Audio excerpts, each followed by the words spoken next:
Good morning, happy new week. Of course, it's Monday, the beginning of a new week. My name is Merciful Ajinomo. You're welcome to Nigerian Now, showing on your digital first Pan-African news network. Joining us in the studio to analyze some stories this morning is Adebayo Fajimi. Good morning, sir. Good morning. All right, so we have a couple of stories this morning on the front pages of the newspaper. And the big story, of course, still talking about Russia-Ukraine war. The banner headline of Nigerian Tribune newspaper: Federal government confirms 4,000 Nigerians stranded in Ukraine, demands their safe passage. That big story is on page 3 of the Nigerian Tribune. We have a couple of writers. The first: Putin puts nuclear forces in high alert, world isolating Russia. European countries, US to disconnect Russian banks from international financial system. BP to exit 20% of its shareholding from Russian oil firm. Mr. Adebayo, this 4,000 Nigerians is a huge number of Nigerians living in Ukraine. What's your take on what's really happening and how we can, make sure this thing is all settled at the end of the day? Yeah, I think a Nigerian government needs to really help our people over there because the large number of people living there, according to reports, are students. So, and these are young people, who are trying to build a very sustainable future for themselves. And we cannot afford that, their lives are wasted, in this particular crisis. So the Nigerian government needs to do whatever they can, look at every opportunity in the ties we have with this nation, the nation involved in this crisis to ensure that, these people are safe, even though there are a manner of reports we have been having about racism and all of that in crossing from one border to the other. But I think the entire thing still burns on our government to ensure that, these people are not stuck and they are not wasted. Yes, I didn't know because some videos surfaced over the internet in this weekend of some of the Nigerian students crying that they are not carrying weapons and everything. So just like you said, it's in the government to liaise with these people, some sort of relation to ensure that everything is sorted out. But do you see all of this coming to an end very soon?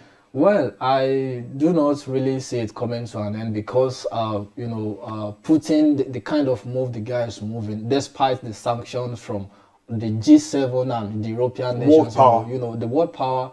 But what I think, with more decisive step and action, against him, I think he would, come down to normal level and talk peace. Yes, definitely, I do agree with you. Still on Nigerian Tribune newspaper from the very top. There's a special report on page 22. It says how 14.37 billion naira NEPZA diverted funds stalled development at Calabar, Kano Free Trade Zones. Besides that, of course, the APC convention, I am the candidate to beat, Senator Adamu says. That's on page 23. And the writer says, why governors, stakeholders want me.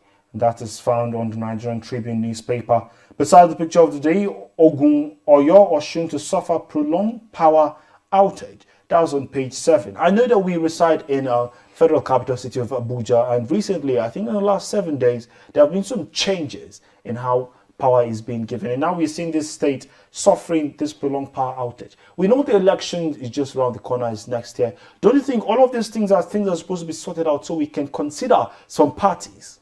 Well, it's a norm. I don't really think it's something that is very strange. But the problem we have over time is government telling us. I think about some days ago, the president went to Niger and Nasarawa State to commission power projects, and a couple of weeks ago, we heard that some transformers were also given to Nigeria to boost power transmission and all of that. So, but upon all this, the result we keep getting is darkness. Do you understand? So I think if the government really wants to embrace industrialization, we really want to take economics seriously, because there is no way you can experience progress in terms of economy without power. Power generation must be given utmost priority. So without that, we cannot make any meaningful progress. So I don't really see this thing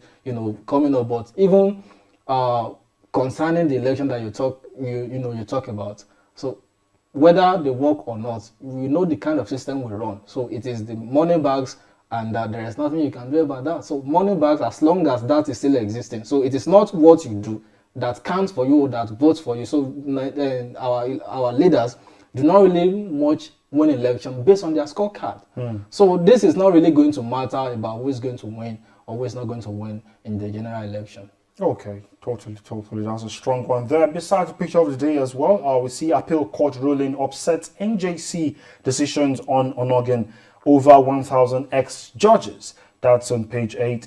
The writer says judiciary leaders scramble to save council, embarrassing reversals. 2023 poll timetable, APC, PDP, SDF, ACF, lawyers express worry, readiness for election. We move over to the leadership newspaper. The banner headline, they're of course talking about Russia-Ukraine war, anxiety over Nigerian students still trapped at Polish borders. That's on page 4 of the leadership newspaper. Besides that, maritime workers to shut down Lagos on a port over local content breach. That's on page 25 of the leadership newspaper. CBN warns as hard times trigger influx of fintech banks. That's CBN warning as hard times trigger influx of fintech banks. And that's, of course, on the front page. Continued on page 7 of the leadership newspaper. ACF Ohaneze set justice equity as criteria for 2023 presidency. That's on page 7 of the leadership newspaper as well. From the very top, presidency says PMD's position on the Electoral Act reflect relationship with National Assembly. On Friday, mid-Friday, we did receive the news of President Muhammadu Buhari finally assenting to the Electoral Act Amendment Bill. And of course, people have been really happy and everything. So what's the way forward now from what he's done on Friday? What are we to expect? What changed really? So we should expect that what the president has signed and what has been put in that act should be properly followed, and the electoral umpire should do due diligence, because I really believe, even though this is not a perfect bill for us, but I think to a large extent it's going to really correct some anomalies that we used to have in our electoral processes.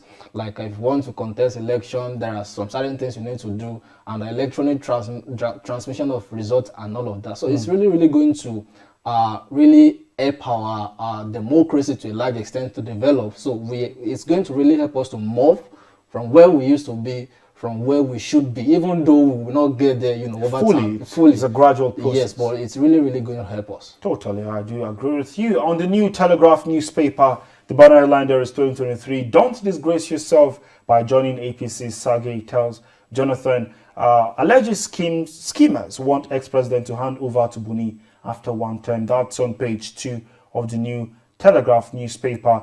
And then underneath the picture of the day, we see Constitution Amendment. Reps begin electronic voting Tuesday. And that is after 2-week system test run. Suspend all committee activities till after exercise. That's on page 3 of the New Telegraph newspaper. Talking about business from the very top, company tax banks, financial institutions pay 651.19 billion naira. That's, of course, on page 2. And the writer says COVID-19 peaked 2020 return at 96.40 billion naira. Talking about PMS poor distribution shut out more outlets. That's on page 2 of the New Telegraph newspaper. On national economy, the banner headline there is gas. Nigeria is the new bride of Europe. And we have a couple of other stories on the front page of the National Economy newspaper. And don't forget, you can always grab yourself a copy of any of these newspapers to read about what's happening in Nigeria. And of course, our website is right there for you to stay updated. That is www.tostvnetwork.com.